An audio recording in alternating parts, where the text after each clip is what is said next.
Look closely at the screen. Closer. You see a face. The pores are rendered with sub-millimeter precision. The medical-grade silicone skin has been warmed by internal copper heating coils to exactly 37 degrees Celsius, the temperature of a living human. The hair is real human follicles, hand-punched into the scalp. It smiles at you, but accompanied by the sterile scent of ozone and a charnel house stillness, a heavy, cold dread begins to coalesce deep inside your stomach. Your heart rate spikes. Your sympathetic nervous system hijacks your pulse. Your brain sounds an ancient biological alarm that has been ringing for 3 million years. You want to look away. You have to look away. Why? The face in front of you is not human. It is a calculated arrangement of code and polymers. But it is so disturbingly close to being human that your amygdala does not know whether to greet a friend or prepare for a fatal strike. Welcome to the Uncanny Valley. We live in an era where perfection is the primary engineering goal. But our obsession with artificial life did not begin with modern microchips. It began centuries ago. In the 18th century, master clockmakers like Jacques de Vaucanson and Pierre Jaquetras built astonishing mechanical automata. They crafted intricate clockwork boys that could write letters with a quill pen or play the flute. Audiences marveled at them. These were clearly machines, beautiful ticking curiosities. They were honest. They were mechanical. They did not try to trick our biology. Fast forward to the mid-20th century, and science fiction promised us mechanical partners. Think of the Jetsons' Rosie or Star Wars C-3PO. Notice how these icons never tried to pass as human. They were unapologetically metal. They had glowing photoreceptors and clunky, hydraulic joints. Our brains easily categorized them. They belong in the machine box. Because they stay safely in that box, we are free to project our own humanity onto them without triggering a biological failsafe.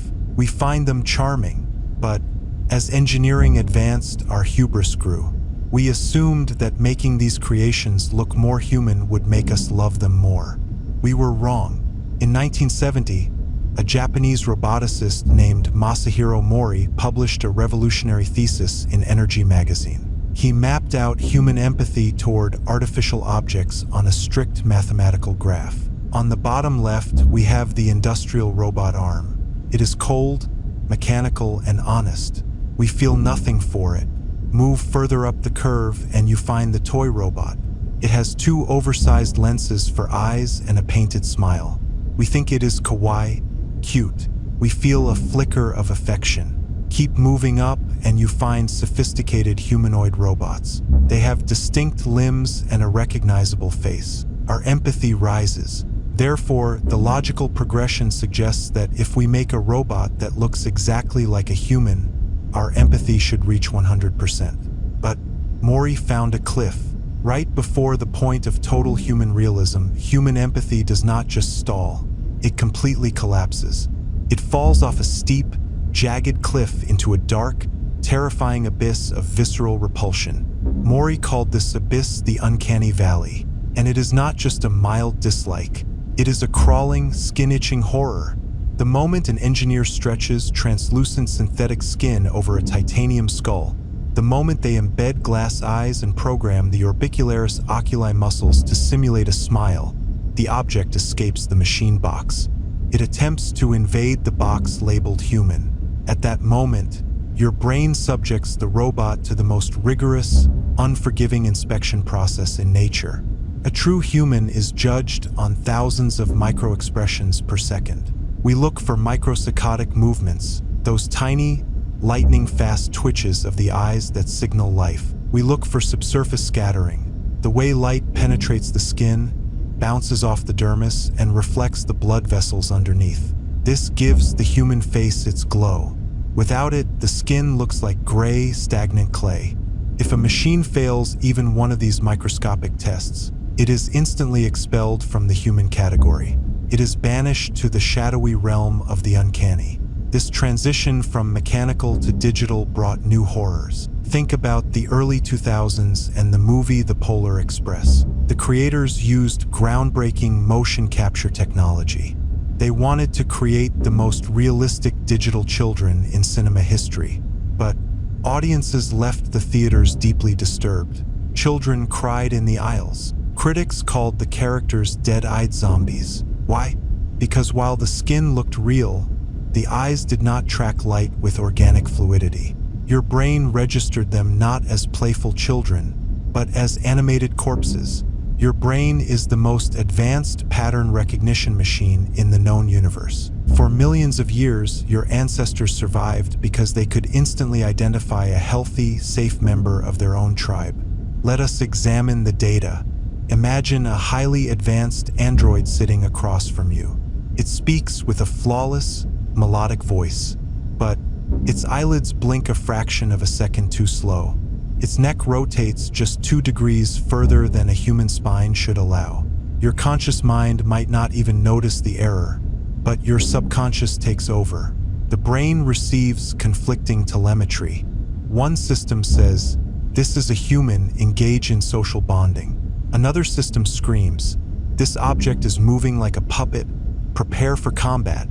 The resulting friction creates a state of pure cognitive dissonance. You are trapped in a biological stalemate.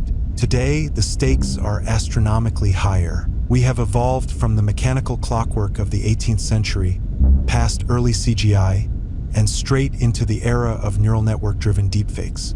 Hollywood is now using artificial intelligence to resurrect dead actors. They map deepfake technology over living stand-ins to create a digital necromancy. It is a technical miracle, but it leaves audiences with a hollow, lingering sense of disgust. Why?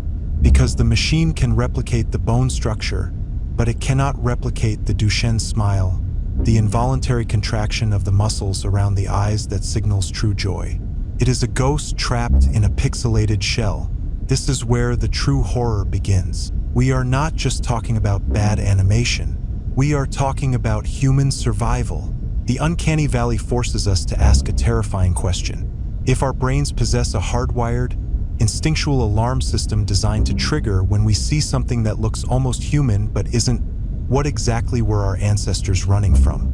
What hunted us in the Pleistocene darkness that looked like a human, walked like a human, but lacked a human soul? Confronting this stirs an undeniable mortal salience, a stark, physiological reminder of our own fragile mortality. Some evolutionary biologists argue it is pathogen avoidance. When a human is infected with a contagious, necrotic disease, their face changes. Their skin loses its luster. Their movements become jerky and unnatural. If you approach them, you die. Therefore, the Uncanny Valley is an evolutionary defense mechanism to keep us away from the sick. You see a robot with dead eyes and uneven skin. Your brain screams infection. Run. But there is a darker theory, the theory of the intraspecific predator. Throughout our history, our greatest predator has been other humans, the sociopath, the killer who mimics emotion but feels nothing. Your brain detects the absence of the human spark in a fraction of a second. When you look at an advanced AI trying to simulate empathy, you do not see a machine. You see a predator wearing a human mask. We are currently pushing the boundaries of technology faster than our biology can adapt. Tech giants spend billions to cross this chasm. They want to create digital humans that you cannot distinguish from reality. And they are getting dangerously close. We are building a world where you will look through a lens, speak to a face, and have no idea if the entity looking back at you possesses a heartbeat. We fear the Uncanny Valley because it attacks our definition of reality. It blurs the sacred line between the living and the constructed. When an object perfectly mimics life, it forces us to confront a chilling possibility that we are also just complex biological machines. If a combination of silicone and neural networks can replicate your voice, your tears, and your legacy, then what makes you special? This is the true crisis of the Uncanny Valley. It is not just the fear of a creepy doll. It is the fear of our own obsolescence. But there is a hidden victory in this biological panic. The Uncanny Valley is not a glitch.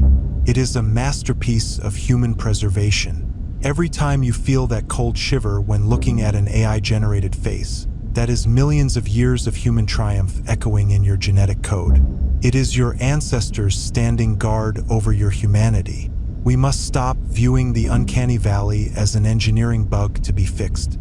We need to respect it as a biological fence, a wall that separates the makers from the made. As we sprint into an era of hyper-realistic simulations, that feeling of dread is your greatest asset. Do not ignore it. Let the machines be machines. Let them have metal faces. Let them look like tools. Because the moment we build a machine that perfectly crosses the Uncanny Valley, the moment we look into artificial eyes and feel zero dread, that is the moment we lose our only compass for what is real. Trust your fear. It is the only thing that keeps us human.